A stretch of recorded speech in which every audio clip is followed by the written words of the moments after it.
Computer whiz kid, talented software developer, shrewd businessman, benevolent philanthropist, global health expert. There can be no doubt that Bill Gates has worn many hats on his remarkable journey from his early life as the privileged son of a Seattle area power couple to his current status as one of the richest and most influential people on the planet. But as we have seen in our exploration of Gates' rise as unelected global health czar and population control advocate, the question of who Bill Gates really is no mere philosophical pursuit. Given that we are currently living through a crisis that has been predicted by Bill Gates, which is triggering a response from the global health organizations that the Bill and Melinda Gates Foundation has bankrolled, and driving us toward a vaccination and biometric ID solution which Bill Gates has been working on for years, the answer to the question, who is Bill Gates, is quickly becoming one of the most important questions of our lives. That answer will not only tell us about the world that we are living in, but about the one that we are being thrust into, and how we can avoid it. Today we will attempt to answer that question as we examine the motives, the ideology, and the connections of this man who has been so instrumental in shaping the post-coronavirus world. Meet Bill Gates. You're tuned into the Corbett Report. So who is Bill Gates? Some argue that he's a genius who leveraged his natural computer savvy into a billion-dollar fortune. You're called a genius, and no, I don't think that embarrassed you at all. They call you a genius. Part of your genius is that you are a computer whiz, and the other is that you did have the business acumen to turn it into a working company. Are you a business genius too? Well, I wouldn't say genius. Others insist that he is a visionary who has changed our lives with his foresight and bold imagination. Bill had a vision, and I understand it went back even then, that computing would be ubiquitous. It would be part of all of our lives. And indeed, as you all know, he executed on that vision, and the world today has changed so dramatically, in large part due to the work that Bill has done throughout the years. He has been hailed as a shrewd executive who built the Microsoft empire with his remarkable talent for business. When the biographers and historians write the history of the 20th century, Bill Gates is going to go down as the best businessman of our century, and Microsoft is one of the greatest companies of the 20th century. And he has been praised as a philanthropist who is selflessly devoting his wealth to improving the lives of people around the world. Bill, even your harshest critic would have to admit that your philanthropy work is, planet-shaking, incredible, and could be, if you make it a second act, so amazing that it would dwarf what you've actually done at Microsoft.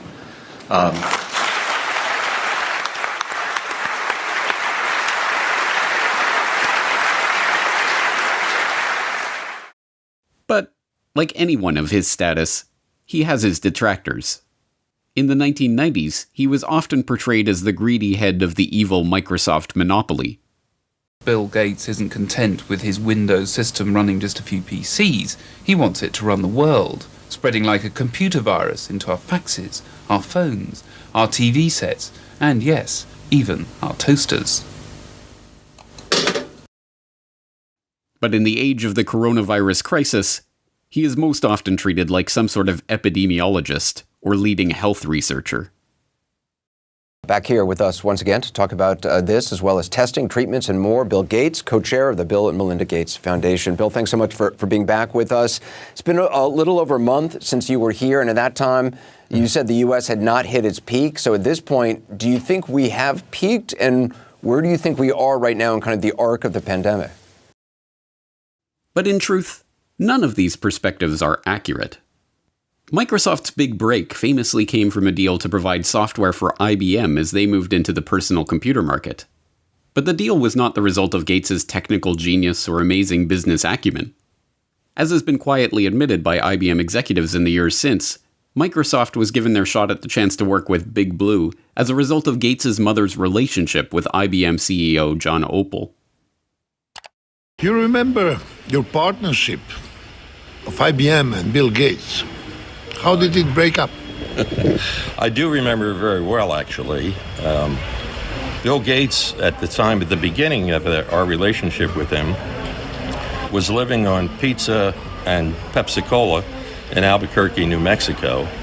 And his mother happened to be on the United Way board with our chairman and asked our chairman to help him. And, when the chairman comes in and tells you to go help this kid, 900 people get on the plane Monday morning and they all go down to try to help Bill Gates. So I don't see Bill Gates as this great creative person. I see him as an opportunist. And in fact, in those days, there was a lot of sharing of software code. People gave it away. In Silicon Valley, they would share everything. He came in and he tried to control everything and put a price on it. Computer historians have long known how the basis for what became MS-DOS was not Bill Gates' brilliant imagination, but QDOS, a quick and dirty operating system that had been thrown together by Tim Patterson, a worker at Seattle Computer Products, as a placeholder until he could sell the proper operating system to his customers. And as even Gates himself admitted, the breakthrough graphical user interface that became the basis for Windows was ripped off from the researchers at the Xerox Palo Alto Research Center. As Bill would say after Apple unsuccessfully sued Microsoft for copyright infringement over Windows GUI, "Hey, Steve, just because you broke into Xerox's house before I did and took the TV doesn't mean I can't go in later and take the stereo." And, as Gates also admits, it is not a spirit of selfless generosity that motivates his interest in vaccines and other lucrative health interventions. I'd like to talk to you about your approach to vaccinations. You wrote something recently, and like you always do, you kind of looked at the problem from a scientific and business perspective on things. You've invested $10 billion in vaccinations over the last 2 decades, and you figured out the return on investment for that, and it kind of stunned me. Can you walk us through the math? We see a phenomenal track record. It's been $100 billion overall that the world's put in. Our foundation is a bit more than $10 billion. But we feel there's been over a 20-to-1 return. So if you just look at the economic benefits, that's a pretty strong number compared to anything else.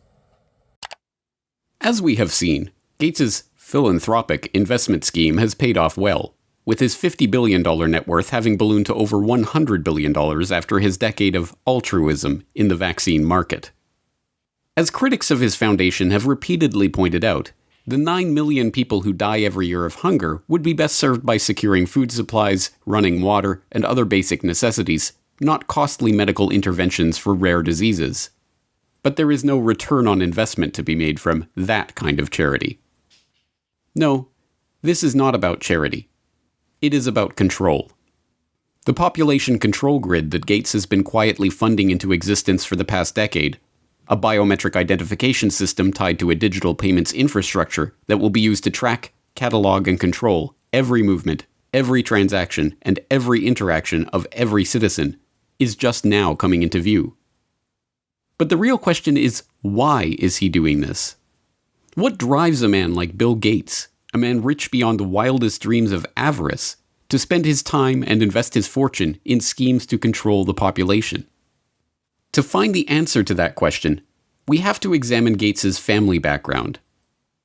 Bill Gates, it should not be surprising to learn, was born into money. His great-grandfather, J.W. Maxwell, was the president of National City Bank in Seattle. His grandfather, Willard, was also a banker, and his grandmother, Adele, a prominent Seattle civic leader. Bill Gates' mother, Mary Maxwell Gates, was a scion of the Maxwell banking family and, by all accounts, as hard-driving as her forebears. She served as a director of several companies, including First Interstate Bancorp and KIRO-TV of Seattle.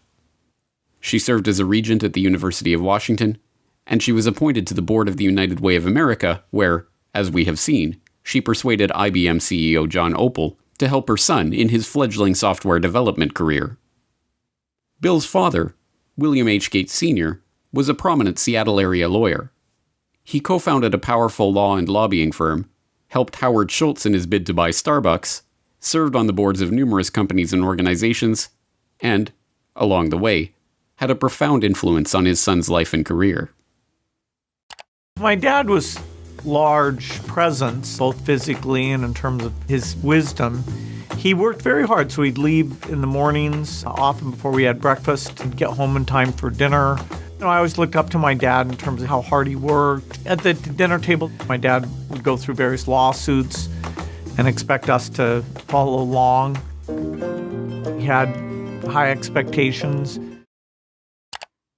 The young Bill Gates, technically William H. Gates III, although his card-playing family dubbed him Trey, learned much from his parents. From his mother's banking family, he inherited a nose for the dollar, as one childhood friend's father called it. From his hard-driving, legal-minded father, he learned the value of legalizing business arrangements. As a child, he even had a legal contract drawn up to grant him the use of his older sister's baseball mitt. These traits would not earn him many friends, but they served him well as he began to bring order to the anarchic software development community of the 1970s. At that time, software for the brand new personal computer market was the realm of computer hobbyists, people whose excitement about the microcomputer revolution and love of engineering and problem solving led them to develop and share code freely with each other. But this was no good for the young Bill Gates, who, even before Microsoft was off the ground, was already dreaming of commoditizing this hobby and turning it into the basis of a business empire. In 1976, with the ink still wet on Microsoft's first contract with Micro Instrumentation and Telemetry Systems of Albuquerque, New Mexico, the then 21-year-old Gates wrote an open letter to hobbyists, excoriating the early computer enthusiasts who represented his main market for sharing Microsoft's code for Altair Basic. As the majority of hobbyists must be aware, most of you steal your software. Hardware must be paid for, but software is something to share. Who cares if the people who worked on it get paid? Is this fair? The royalty paid to us, the manual, the tape, and the overhead make it a break-even operation. One thing you do is prevent good software from being written. Who can afford to do professional work for nothing? What hobbyist can put 3 man-years into programming, finding all bugs, documenting his product, and distribute for free? The fact is, no one besides us has invested a lot of money in hobby software. We have written 6800 BASIC and are writing 8080 APL and 6800 APL, but there is very little incentive to make this software available to hobbyists. Most directly, the thing you do is theft. The letter was awkward and tone-deaf, as many people have described the young Bill Gates in his social interactions. It heaped vitriol on the very people who would be the customers of any future business, and tried to change an established culture of sharing software code merely by decree. Even Apple computers, which would go on to be one of the prime purveyors of walled garden systems that restrict users' ability to control their own computers, scored an easy marketing victory by responding to Gates's angry letter with a reminder that, yes, folks, Apple Basic is free. But the gauntlet was thrown down, and Gates would have his way. Although freeware and other forms of open-source software development still exist, the establishment of software code as legally protected intellectual property has led to the rise of billionaires like Gates. A nose for the dollar and a knowledge of how to use the legal system to get what you want were not the only things to emerge from Bill Gates' childhood, however. His parents also encouraged discussion about the family's charity work and the causes they held close to their heart. As Gates revealed to Bill Moyers in 2003, those causes included the population issue, which sparked a lifelong interest in reproductive health. One issue that really grabbed me as urgent were issues related to population, reproductive health. But did you come to reproductive issues as an intellectual? When I was growing up, my parents were always involved in various volunteer things. My dad was head of Planned Parenthood, and it was very controversial to be involved with that. Gates tips his hand when he equates issues related to population with reproductive health. The topic is particularly controversial because population control and reproductive health have been used for half a century as a euphemism for eugenics, the discredited pseudoscience that holds that certain families are fit to be leaders of society by virtue of their superior genes. As we saw in Why Big Oil Conquered the World, eugenics was a field named and codified by Francis Galton, cousin of Charles Darwin. Ostensibly concerned with heredity and what would later be known as genetics, the eugenicists believed that the rich and powerful were rich and powerful not because of luck or chance or happenstance, and certainly not from the deployment of cutthroat business tactics and underhanded dealings. No, the rich and powerful had attained their status because they came from better stock. Conversely, the poor were poor because of their defective germplasm. As transparent as it seems to us today that this ideology was a self-serving self-justification for the ruling class, it was quickly taken up as the great social crusade of the early 20th century.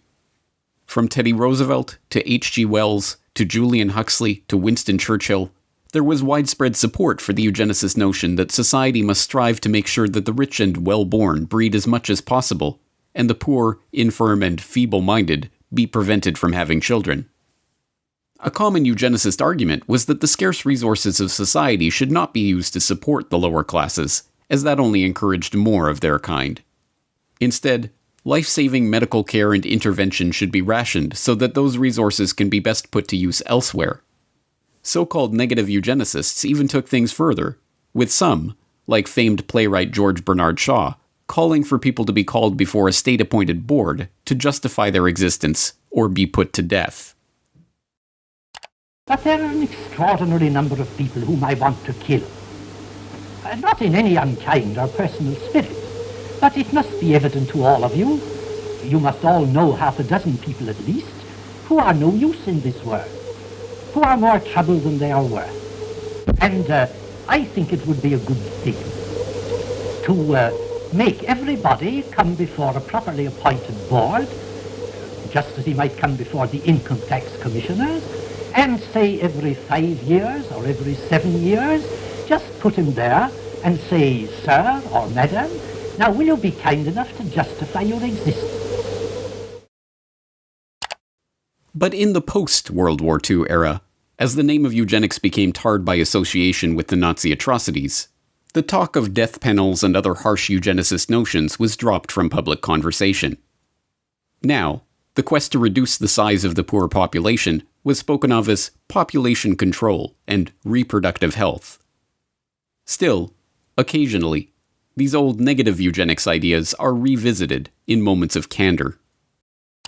You're raising tuitions at the University of California as rapidly as they can, and so the access that used to be available to the middle class or whatever is just rapidly going away. That's a trade-off society is making because of very, very high medical costs and a lack of willingness to say, is spending $1 million on that last 3 months of life for that patient, would it be better not to lay off those 10 teachers and to make that trade-off in medical costs? But that's called the death panel, and you're not supposed to have that discussion. It is worth questioning why this man, who openly muses about death panels and the trade-offs of providing healthcare to the elderly, is to be taken completely at face value in his attempts to slow population growth in the Third World, or to handle a coronavirus health crisis that primarily affects the elderly. That the Gates agenda is being driven by a eugenicist ideology is suggested by multiple lines of evidence, both historical and current. As we have also seen in Why Big Oil Conquered the World, the Rockefeller family was instrumental in funding and promoting eugenics, both in America and overseas. The Rockefellers helped fund the Eugenics Record Office. The founding director of the Rockefeller Institute for Medical Research, William Welch, sat on the ERO's board and helped direct its activities. The Rockefellers sponsored the studies of the eugenics researchers at the Kaiser Wilhelm Institutes in Germany, including Ernst Rudin, who would go on to draft Nazi Germany's forced sterilization law. And, when the American Eugenics Society became embarrassed of its own name, its longtime director, Frederick Osborne, merely took over as president of the Rockefeller-founded Population Council. This dedication to the cause of public health did not escape the approving gaze of Bill Gates Sr. In a chapter of his 2009 book, Showing Up for Life, called Walking with Giants, he writes admiringly of the Rockefellers and their influence in the field. Every corner we've turned in the field of global health, we've found that the Rockefellers were already there and had been there for years. When we committed to childhood immunization, we found ourselves building on efforts the Rockefeller Foundation had helped launch and fund in the 1980s. When we became interested in fighting malaria and tuberculosis, we learned that the Rockefellers had been studying the prevention and treatment of such diseases around the globe for, in some cases, as long as 100 years. A similar dynamic held true in the case of HIV/AIDS. A lesson we learned from studying and working with the Rockefellers is that to succeed in pursuing audacious goals, you need like-minded partners with whom to collaborate. And we learned that such goals are not prizes claimed by the short-winded. The Rockefellers stay with tough problems for generations. As Gates Sr. suggests, it is by working with like-minded partners that such great achievements in the field of global health can be made. For the Gates, these like-minded partners include the Rockefellers themselves. Bill Gates Sr. got to discuss global health, agriculture, and environment with the likes of David Rockefeller Sr. and David Rockefeller Jr. at a meeting on Philanthropy in a Global Century at Rockefeller University campus in 2000. And Bill Gates, as we have seen, co-hosted a meeting on reducing the population with David Rockefeller in 2009. But the most salacious hints of a deeper agenda are not to be found in the Gates' public associations, but in the associations that they have tried to hide from the public. Jeffrey Epstein may be dead, but this story isn't. A shocking new report from the New York Times sheds light on the connection between Microsoft founder Bill Gates and the late Jeffrey Epstein. After Gates' name came up in connection with Epstein and MIT Media Lab, Gates gave a statement to the Wall Street Journal where he insisted he did not have any business relationship or friendship with Epstein. But new reporting from the New York Times outlines numerous meetings between Gates and Epstein and a conversation with Bill and Melinda Gates' foundation, a connection between their foundation and J.P. Morgan to set up a charitable fund that would financially benefit Epstein. You know what I want to know? Why? Beginning in August of last year, a string of information connecting Bill Gates to convicted sex offender Jeffrey Epstein began to emerge. Flight logs revealed that Gates had flown on Jeffrey Epstein's private jet. An email surfaced showing disgraced MIT Media Lab director Joy Ito, who resigned from his position after it was discovered that he had helped cover up Jeffrey Epstein's identity as an anonymous donor to the lab, informing his staff that a $2 million donation to the lab in 2014 was a gift from Bill Gates, directed by Jeffrey Epstein. As the story gained momentum, Gates tried to downplay the relationship, with a Gates spokesperson protesting that Gates didn't know it was Epstein's plane, and Gates himself insisting that, "I didn't have any business relationship or friendship with Epstein." This was immediately contradicted by the New York Times, who reported in October of 2012 that Gates had in fact met with Epstein on multiple occasions, even going so far as to discuss the creation of a multi-billion-dollar charitable fund with seed money from the Bill and Melinda Gates Foundation and J.P. Morgan Chase. According to the Times, Gates emailed his colleagues about Epstein in 2011. "His lifestyle is very different and kind of intriguing, although it would not work for me." Epstein's will even named Boris Nikolic, a Harvard-trained immunologist who served as the chief scientific advisor to both Microsoft and the Bill and Melinda Gates Foundation, and who appears in the sole publicly known photo of Epstein and Gates' 2011 meeting at Epstein's Manhattan mansion, as the backup executor of Epstein's estate. It is not difficult to see why Gates would try to distance himself from his relationship with a child sex trafficker. Epstein, after all, is suspected of ensnaring high-ranking politicians, businessmen, and even royalty in an intelligence-directed honeypot operation, recording them in the act of sexually abusing underage girls and using that evidence as blackmail. But, as it turns out, the attempt to suppress the Gates-Epstein story may have been an attempt to suppress the revelation of an altogether different shared interest. Sources say several accusers have come forward in New Mexico, where Epstein owns a sprawling ranch.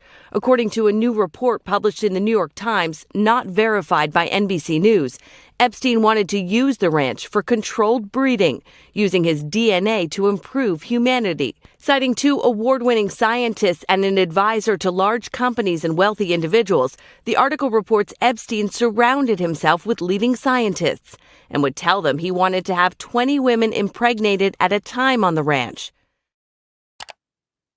The already scarcely believable Jeffrey Epstein story took another bizarre turn in August of 2019, when it was reported that Epstein hoped to seed the human race with his DNA. As the New York Times explained, Epstein's plan to impregnate 20 women at a time at his New Mexico ranch in order to seed the human race with his DNA, a plan he told to a number of the scientific luminaries he kept in his orbit, put a modern gloss on a very old idea. Mr. Epstein's vision reflected his long-standing fascination with what has become known as transhumanism, the science of improving the human population through technologies like genetic engineering and artificial intelligence. Critics have likened transhumanism to a modern-day version of eugenics, the discredited field of improving the human race through controlled breeding. Epstein's interest in genetics led him to sponsor a number of scientists working in the field, including George Church, a Harvard geneticist whose lab received funding from Epstein's foundation from 2005 to 2007 for cutting-edge science. Church publicly apologized for his connection to Epstein, which included several meetings a year from 2014 onward. This was neither the first nor the last time that this unassuming Harvard biologist, whose cutting-edge science often strays into controversial areas, caused a public scandal. In 2019, Church proposed a genetics dating app, which was immediately denounced as applied eugenics. Church also acted as scientific advisor to Editas Medicine, a startup seeking to use the genome editing tool CRISPR-Cas9 to eliminate diseases by deleting the parts of a genetic code responsible for the illness. In 2015, the company announced it had raised $120 million from a group led by Epstein's appointed backup executor, Dr. Boris Nikolic. Naturally, that group of investors included Bill Gates. Yes, Bill Gates is certainly following his father's advice to collaborate with like-minded partners. So the question remains, is Bill Gates motivated by eugenics? Given that eugenics went underground over half a century ago, we are unlikely ever to unearth a frank admission along those lines from Gates himself. After all, there are no longer any card-carrying members of the American Eugenics Society. The society was rebranded in the 1970s when, as the society's founder noted, it became evident that changes of a eugenic nature would be made for reasons other than eugenics, and that tying a eugenic label on them would more often hinder than help their adoption. But there was an American Eugenics Society in the 1920s, and it just so happened to boast a William H. Gates on its member roster. But perhaps that is just a coincidence. And there was an American Eugenics Society in the 1960s, when William H. Gates II was preceded as head of Planned Parenthood by Alan Guttmacher, who simultaneously served as the director of the American Eugenics Society. And perhaps it was coincidence that the Bill and Melinda Gates Foundation organized their London Summit on Family Planning, at which the Gates recommitted themselves to funding population control in the Third World, in July 2012, on the anniversary of the first International Eugenics Congress, held in London exactly 100 years prior. And perhaps it is reaching to compare the young Bill Gates' dating preferences to the genetic-based dating favored by modern-day eugenicists. I interviewed several women who had dated Bill just briefly, and one told me the very first question Bill asked her was, "What did you score on your SAT test?" You know, this is not exactly, what a young woman wants to hear. For Bill Gates, though, he had scored a perfect 800 on his math portion of the SAT, and this was a matter of pride with him, and he wanted to make sure whoever he was dating, had scored a pretty high grade. No, we cannot expect an answer about Bill Gates' true motives to come from Gates himself. By this point, the question of Bill Gates' intentions has been buried under the combined weight of hundreds of millions of dollars of paid PR spin. Like the Rockefellers before them, the Gates have long since learned the secret of enlarging their family fortune, not to mention their control over the human population, by donning the mask of philanthropy. There are many perspectives on Bill Gates. Depending on who you ask, he is a computer savant, a genius businessman, or a saintly philanthropist. But all of these perspectives have been brought to you through PR outlets founded or funded by the Bill and Melinda Gates Foundation. Bill Gates is no longer a subject for historians but hagiographers. Now we must confront the question of why this man is motivated to build such a web of control. Control over our public health agencies.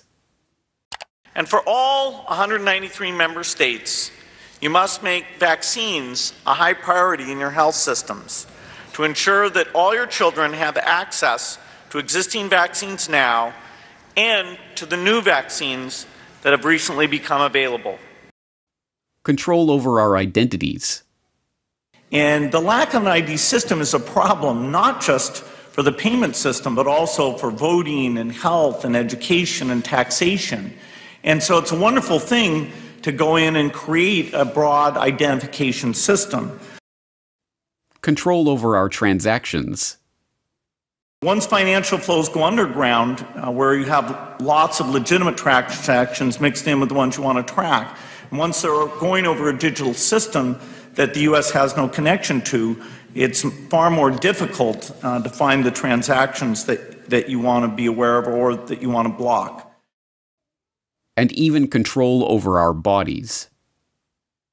But we're going to have this intermediate period of opening up, and it won't be normal until we get an amazing vaccine to the entire world. We must confront the possibility that this quest for control comes not from a selfless spirit of generosity that never seemed to exist before he became a multi-billionaire, but from the same drive for money, the same desire for domination, and the same sense of superiority that motivated him on his way up the corporate ladder. But if the answer to the question, who is Bill Gates, is Bill Gates is a eugenicist, that tells us some important things about the world that we are living in. It tells us that Gates is deceiving the public into supporting his takeover of the world with a false front of philanthropy. It tells us that the goal of the Gates, like the goal of the Rockefellers before them, is not to improve the world for humankind, but to improve the world for their kind. And most importantly, it tells us that Bill Gates is no comic book supervillain, single-handedly directing all of the chaos that is unfolding in the world or single-handedly bringing his own order to that chaos. No, if Bill Gates is a eugenicist, driven by a belief in the superiority of himself and his fellow wealthy elitists, then what we are facing is not one man, or even one family, but an ideology. This is not a trivial point. One man, whatever his wealth, can be stopped easily enough. But even if Bill Gates were to be thrown in jail tomorrow, the agenda that has already been set in motion would continue without missing a beat. An entire infrastructure of researchers, labs, corporations, governmental agencies, and public health bodies exists, funded more often than not by Gates, but driven by the belief of all those millions of people working for these various entities that they are truly working in the best interest of the people. No, an ideology cannot be stopped by stopping one man. It can only be stopped when enough people learn the truth about this agenda and the world of total, pervasive control that is coming into view. If you have watched all 4 parts of this exploration on Bill Gates, then you are now one of the most informed people on the planet about the true nature of this agenda. You have seen how the takeover of public health has been used to railroad the world into a headlong rush toward mandatory vaccinations, biometric identification, and digital payments. You have seen how the pieces of this puzzle fit together, and how they represent a far greater threat to the future of humanity than any virus. Here is the good news. Armed with this information, you have the antidote to the scourge of this eugenicist ideology. The truth is that ideologies are viruses of the mind. They spread from person to person, infecting them with ideas that can lead to a disease of the body politic. But here is the even greater truth. Inoculations do work. Inoculations of truth against the lies of those spreading their poisonous ideology. If you have made it this far, it is incumbent on you to help inoculate those around you against the corrupt ideology of Bill Gates and all those who seek to control the population of the world. You must help to spread this information so that others have a chance to see the bigger picture and decide for themselves whether they are willing to roll up their sleeves and accept what is coming or not. But time is not on our side. Even as we speak, mass vaccination campaigns are being prepared.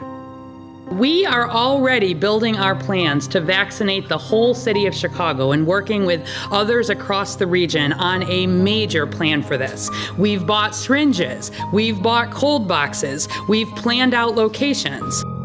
Biometric identification schemes and immunity passports are already being rolled out.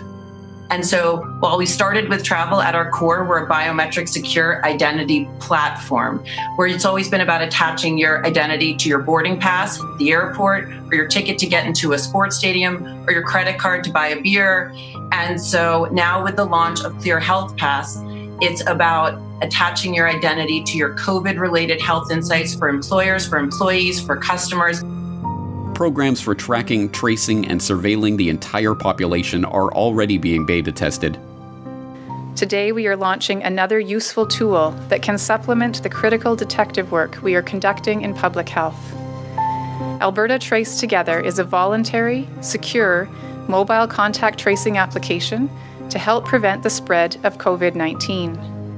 And the digital payment infrastructure, the system of financial exclusion that will allow governments to turn off our access to the economy at will, is being put into place. In order to avoid the risk of transmission through physical handling of money, we encourage the use of cashless transactions, such as mobile money, M-Pesa and otherwise, and credit cards. People are using touchless payment systems much more than they're using cash, both because we're not interacting with people directly as much anymore, and also because cash is kind of skeezy. We must spread the word about the dark nature of this population control agenda to as many people as we can, before our ability to speak out against this agenda is taken away for good. Thanks to the likes of Bill Gates, the virus of this population control agenda is already here. It is threatening to crash the system as we've known it. But if Bill Gates has taught us anything, Applications like Word and Excel, PowerPoint. It's how to deal with a virus. It's time for a hard reset.